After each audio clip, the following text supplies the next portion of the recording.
Success mantra, we shape future. Hello students, welcome back to the series of legal compendium, जिसमें कि हम monthly जितने भी इम्पॉर्टेंट लीगल डेवलपमेंट्स या केसेस होते हैं उसको एक बारी समझ लेते हैं। And in this video we will be talking about the legal developments that have happened in the month of July. So जो पहला लीगल डेवलपमेंट हम पढ़ने वाले हैं उसको देख लेते हैं। So the first case is Mohammad Abdul Samad versus state of Telangana and others. जो इस केस में जो मेन चीज़ बोली गई है उसको मैंने यहाँ पर ब्लू कलर से थोड़ा सा हाईलाइट करके लिख दिया है, सो दैट जब आप देखो तो आपको याद रहे कि इस केस में एग्जैक्टली था क्या। सो बेसिकली इसमें कोर्ट ने बोला that maintenance is not charity but a right. अब इस केस में क्या हुआ, किसने क्या बोला, इसको देख लेते हैं। तो supreme court held that the divorce women can seek maintenance from their husband by filing petition for maintenance under section 125 of the CRPC. So एक क्वेश्चन जो शायद आप सबके मन में आ सकता है वो ये है कि अभी तो न्यू क्रिमिनल लॉज आ गए थे, तो why are we talking about CRPC। तो ये चीज़ मैंने आपको पुरानी वीडियो में भी बताई थी कि जितने भी केसेस 1 जुलाई से पहले तक के थे, उससे एक दिन पहले पुराने क्यों ना हो, वो सभी पुराने क्रिमिनल लॉज के अकॉर्डिंग चलेंगे। एंड जितने भी केसेस 1 जुलाई ऑनवर्ड्स रजिस्टर हुए होंगे वो सब न्यू क्रिमिनल लॉज के अकॉर्डिंग चलेंगे। सो ये उससे पहले का केस था, इसीलिए we are talking about CRPC। Now what is section 125 of CRPC? Simply ये कहता है कि अगर कोई वाइफ अपने आप को मेंटेन नहीं कर सकती हैं, अपने आप को बेसिक नहीं मेंटेन कर सकती है, पर डे के बेसिस पे अपनी लाइफ खुद से नहीं चला सकती है, like she is not financially independent and stable, तो उस केस में हस्बैंड को प्रोवाइड करनी होती है मेंटेनेंस। ठीक है, अब आगे क्या था उसको हम फटाफट से देख लेते हैं। ग्रेट।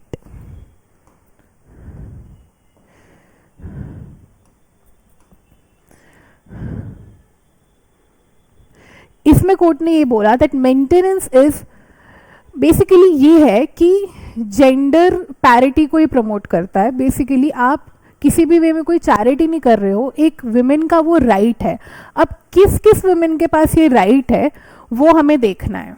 ठीक है, सेक्शन 125 ऑफ द CRPC किस किस को अप्लाई करता है? Section 125 of the CRPC applies to all married women including Muslim married women. Section 125 of the CRPC applies to all non-Muslim divorced women.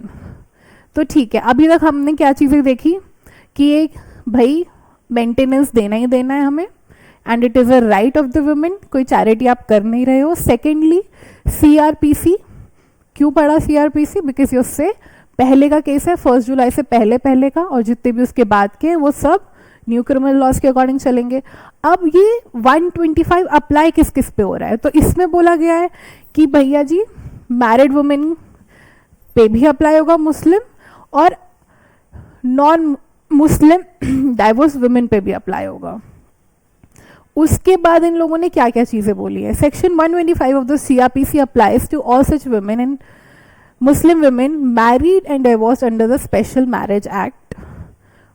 If Muslim women are married and divorced under the Muslim law, then Section 125 of the CRPC as well as the provisions of the Act are applicable. Option lies with the Muslim divorced women to seek remedy under either of the two laws or both. ठीक है, बहुत सारी बातें हो गई, अब इसको specially समझ लेते हैं कि जितने भी विमेन मुस्लिम, नॉन मुस्लिम, मैरिड, डाइवोर्स्ड, इन सब के पास ये राइट है कि वो मेंटेनेंस सीख कर सकते हैं अंडर 125 ऑफ CRPC। ठीक है, उसके बाद ये बोला है कि जितने भी विमेन जो स्पेशल मैरिज एक्ट के अंडर उन्होंने शादी की है उन पे भी अप्लाई होगा। अगर कोई विमेन है जो कि अपनी मुस्लिम लॉ के अंडर उन्होंने शादी करी है, तब भी वो 125 ऑफ CRPC के अंडर मेंटेनेंस को क्लेम कर सकते हैं। ठीक है, अब या तो वो अपनी मुस्लिम लॉ के अकॉर्डिंग मेंटेनेंस सीख करेंगे, या तो वो CRPC के अकॉर्डिंग मेंटेनेंस सीख करेंगे, या फिर दोनों के थ्रू मेंटेनेंस तो मिलेगा।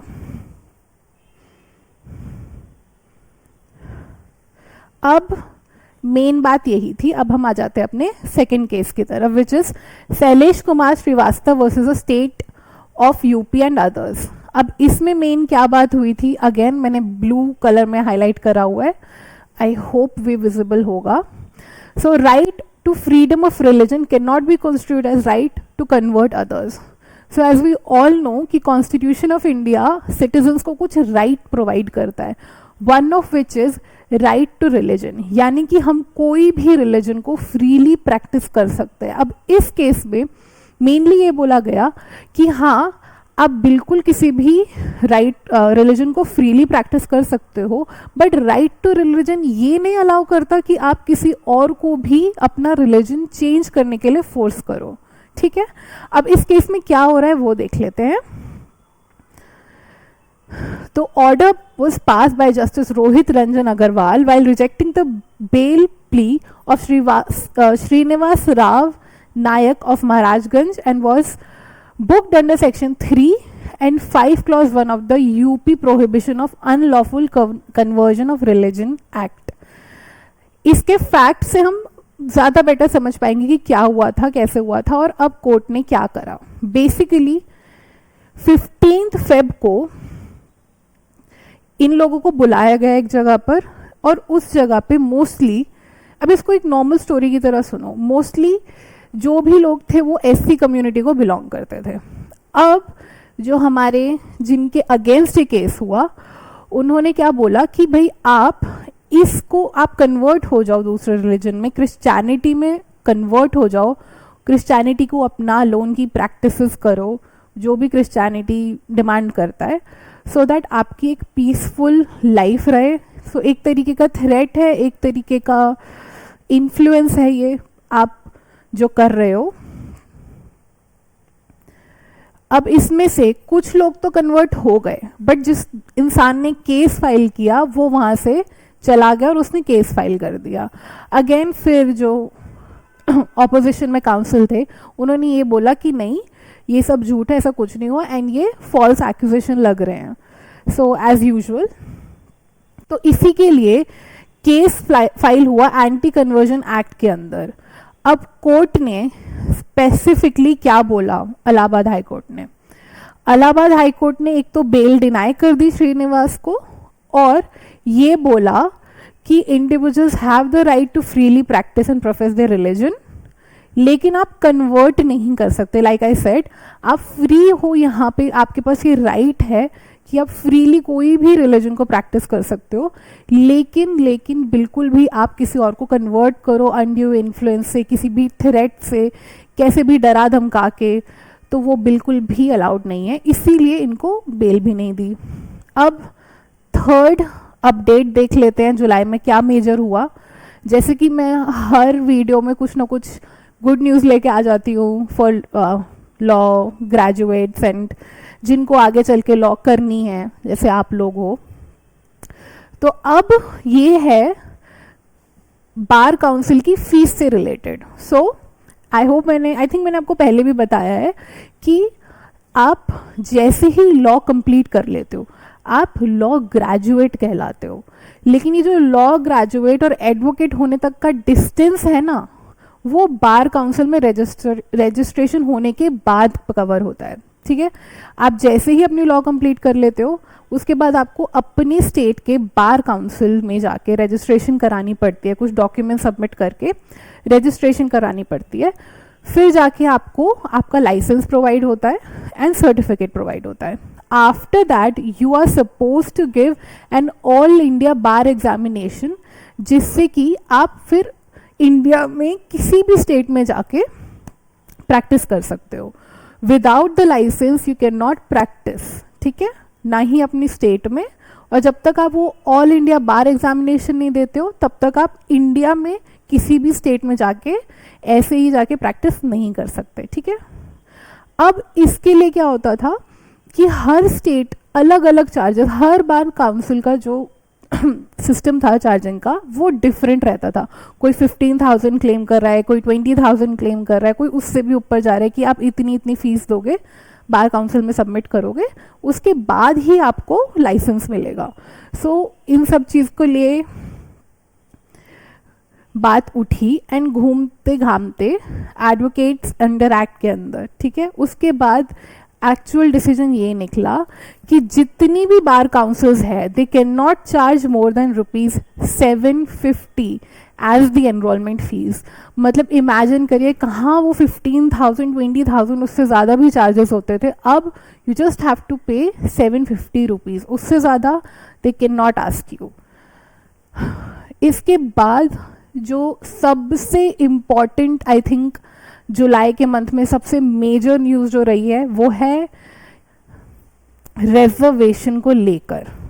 तो सुप्रीम कोर्ट का क्या जजमेंट था, क्या बात हुई, कहाँ से ये पूरा केस स्टार्ट हुआ, इसको हम फटाफट से देख लेते हैं, पॉइंट बाय पॉइंट रीड करके समझेंगे, ठीक है। सो सबसे पहले तो ये समझ लेते हैं कि 7 जज बेंच था, 6:1 का रेशियो, विच मीन्स 6 जजेस ने अग्री किया और एक जज ने अग्री नहीं किया इस जजमेंट के लिए, ठीक है। In the judgments also suggested that the state extended the reservation for the SC and ST, the principle of creamy layer which aims to exclude the wealthier and more advanced member within the group of, ठीक है। तो इतना बोला गया। अब जैसे reservation में हमने देखा कि पहले कुछ ही कैटेगरीज थी, उसके बाद ओबीसी में creamy and non creamy layer का कंसेप्ट आया। इसमें क्या था, फर्दर डिवीजन हुआ, फर्दर सब क्लासिफिकेशन हुई रिजर्वेशन में, जिसमें कि ओबीसीज में जो डेवलप्ड है उनके लिए इतनी % सीट, जो अभी भी उस लेवल तक डेवलप नहीं हुए हैं उनके लिए इतनी सीट्स, ये क्राइटेरिया रहता था।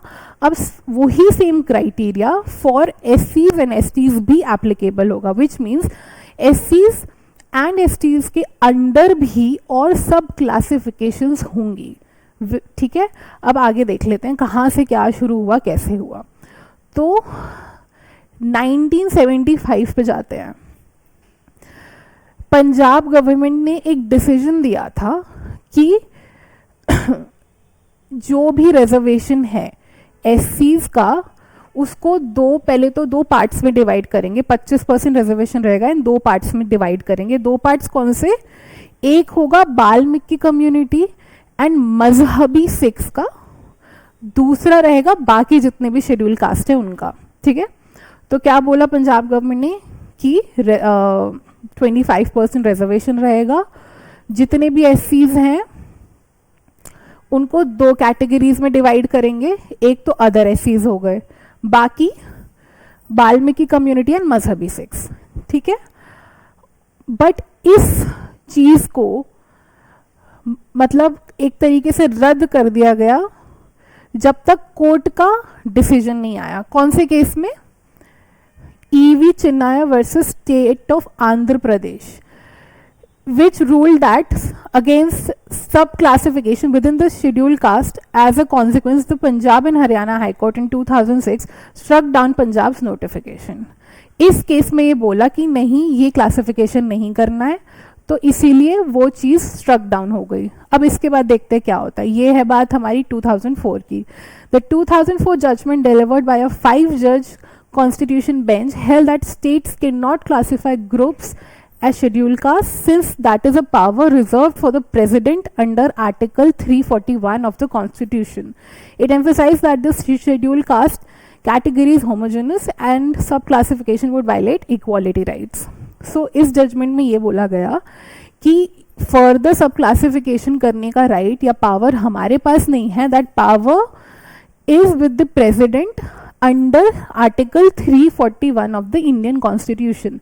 तो इन ग्राउंड्स पे इन्होंने वो नोटिफिकेशन को रद्द कर दिया कि नहीं भाई क्लासिफिकेशन नहीं होगी।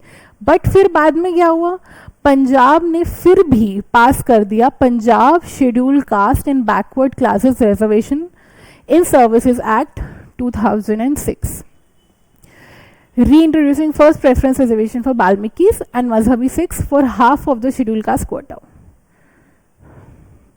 अब ये भी जब पंजाब ने वो एक न्यू बिल को पास कर दिया था जिसमें कि रिजर्वेशन था अगेन मजहबी एंड बाल्मीकि कम्युनिटी के लिए, वो फिर से 2010 में वापस से रद्द हो गया, ठीक है। फिर अगस्त 2014 में एक 3 जज बेंच बैठा और इन्होंने वो मैटर रेफर किया 5 जज बेंच को, ठीक है। When we are saying 3 जज बेंच और 5 जज bench, it just means that कि उस केस को देखने के लिए पहले 3 जज बैठे, उन्होंने रेफर किया ये केस फर्दर 5 बेंच वाली जज को, यानी कि जिसमें 5 जजेस होंगे, simple. In July 2020, the Constitution Bench began hearings. In a judgment the next month, it noted that subclassification was allowed for socially and educationally backward classes under Article 342A of the Constitution. It argued that since Article 341 refers to scheduled caste and was similar to, so classification similar है permitted to scheduled caste, scheduled tribes. C. उसके बाद जब जुलाई 2020 में फिर से ये एक case देखा गया तो उसमें बस यही बोला गया कि जब ये क्लासिफिकेशन ऑलरेडी हम देख रहे हैं socially and economically backward classes में, तो सिमिलरली हम इसमें भी उस चीज़ को देख सकते हैं, वो अप्लाई हो सकता है कि हाँ, सॉरी अबाउट दैट, कि एससीज और एसटीज में भी वो क्लासिफिकेशन हो सकती है। इसके बाद अब क्योंकि इन्होंने ही वो जजमेंट दिया था कि भाई क्लासिफिकेशन नहीं करनी है, तो इसके बाद ये केस रेफर हुआ 7 जज बेंच को कि भाई आप लोग देखो कि इसमें अब क्या करना है। तो उसके बाद फाइनली अब जो ये जजमेंट रिसेंटली आई है, जिस बेंच ने ये जजमेंट दिया है अभी, उसके पास ये केस गया, 7 जजेस थे उसमें। इसमें सिंपली ये बोला कि सब क्लासिफिकेशन परमिट होनी चाहिए एंड हो जाएगी, एंड इनफैक्ट अब परमिट हो चुकी है। किस लिए? सब ने अपने अपने पॉइंट्स रखे एंड सुप्रीम कोर्ट ने 1992 का जो जजमेंट था इंदिरा सानी versus union of India, in which a 9-judge constitution bench of the court had allowed for subclassification within the broader category of backward classes, he held that 1992 judgment had not limited the application of subclassification only to OBCs. यानी कि इस judgement में ये बोला गया कि हाँ classification हो सकती है, और ये सब जजेस ने अपने डिफरेंट ओपिनियंस रखे। तो इनमें से कितने जजेस ने फेवर दिया और कितने नहीं, जैसे कि मैंने स्टार्टिंग में बताया था 6:1 का रेशियो था, विच मीन्स 6 जजेस इस जजमेंट के फेवर में थे और 1 जज इसके अगेंस्ट में था। सो बेसिकली मेन ये है कि सब क्लासिफिकेशन अब एससीज और एसटीज में अलाउड हो चुका है, विच मीन्स अब further creamy and non creamy layer का कंसेप्ट रहेगा कि एससीज एसटीज में कौन सी कम्युनिटी किस लेवल तक वो फर्दर डेवलप्ड है, उनको उतने लेवल का कोटा मिलेगा, कौन अभी तक उस लेवल ऑफ डेवलपमेंट पे नहीं पहुंचा है तो उसको इतने लेवल का कोटा ऑफर होगा। और ये सब कुछ होगा जो कि स्टेट को एक क्वांटिफाइबल एंड डेमोन्स्ट्रेबल डेटा प्रोवाइड करना पड़ेगा, एक प्रॉपर डेटा देना पड़ेगा स्टेट्स को कि हाँ इतनी part of the community is not that developed और इतना part of the community is developed. तो उसी डेटा के अकॉर्डिंग आपको मतलब क्लासिफिकेशन होगा। अभी तक के लिए तो यही मेजर अपडेट्स थे जो हुए हैं।